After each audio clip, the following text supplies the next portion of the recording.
معانا النهارده عربيه عائليه تكسب جدا في المساحات وتكسب في الاوبشن وتكسب في حاجات كتير، واتعمل لها فيس ليفت اخير مخلي شكلها مميز جدا. معانا الهافال النيو اتش 6، العربيه من افضل العربيات العائليه اللي موجوده في فئتها ومن افضل المنافسين من ناحيه السعر، وكمان بعد ما حصل عليها اخر فتره تخفيض لذيذ جدا، فالعربيه بقى سعرها منافس جدا.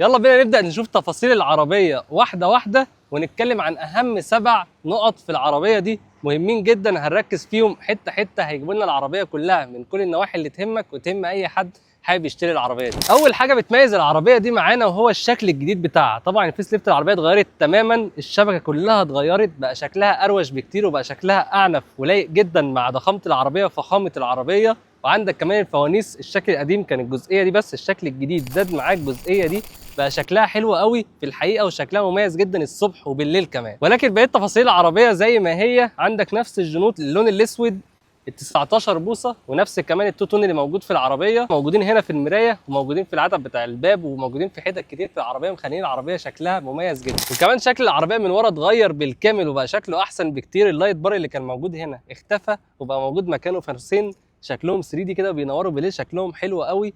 والجي دبليو ام اتحطت في النص بدل كلمه هافال، بقى شكلها اروش الصراحه واحلى، بدل الكلمه الكبيره الكلمه الصغيره دي احسن بكتير. فشكل العربيه من ورا اتغير وبقى شكله حلو قوي.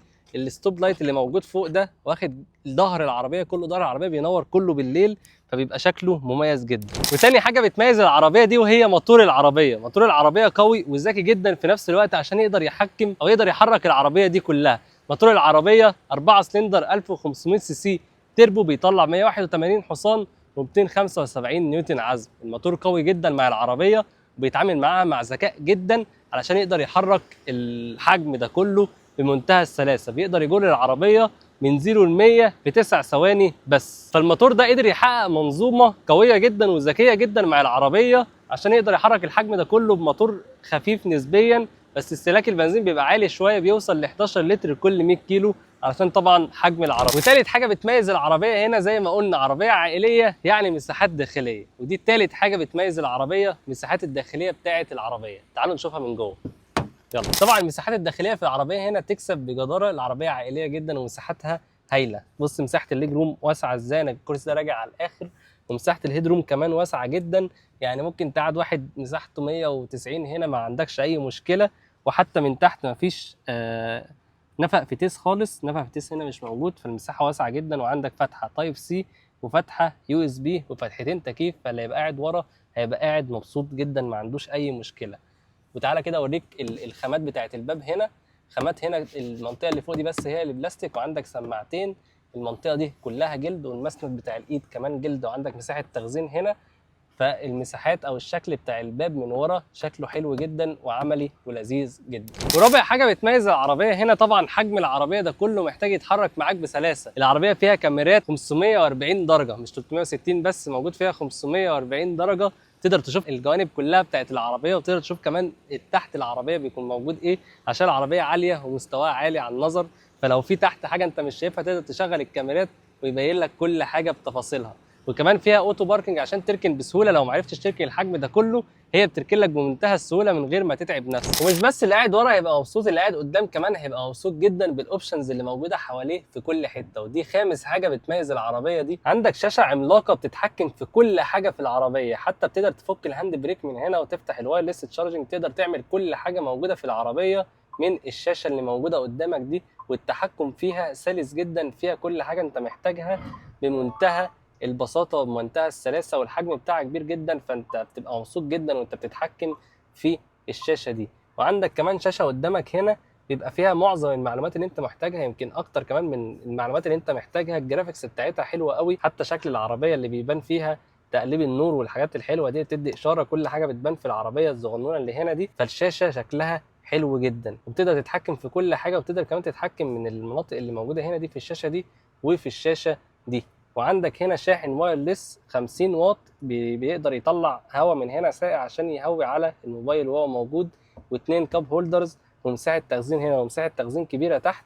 فانت عندك معظم الحاجات اللي انت محتاجها جوه علشان تبقى قاعد مبسوط بالعربيه وحواليك كل حاجه انت محتاجها، ويحسسك ان انت قاعد في عربيه فعلا مستقبليه. وسادس حاجه بتميز العربيه هنا وهي مساحات التخزين بتاعه العربيه. مساحات التخزين هنا هايله وكتير جدا. عندك شنطه العربيه بتفتح ب5 طرق مختلفين. شنطه العربيه هنا بتفتح كهرباء ومساحتها 600 لتر، يعني حط براحتك وما عندكش اي مشكله.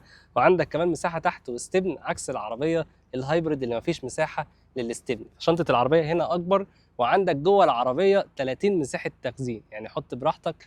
العربيه دي مميزه مساحات التخزين الكتير جدا والواسعه جدا. واخر نقطه وسابع نقطه بتميز العربيه دي، وهي وسائل الامان بتاعه العربيه والسواقه عموما بتاعه العربيه. زي ما قلنا اداء الموتور هايل على العربيه، الموتور ذكي جدا وقوي جدا مع العربيه، مع حجم العربيه ده كله، فبيحركها بمنتهى السلاسه. وكمان العربيه فيها وسائل امان نشطه، وفيها كل وسائل الامان انت محتاجها عموما. فيها الاي بي اس، اي بي دي، اي اس بي، كروس كنترول، ادابتيف كروس كنترول.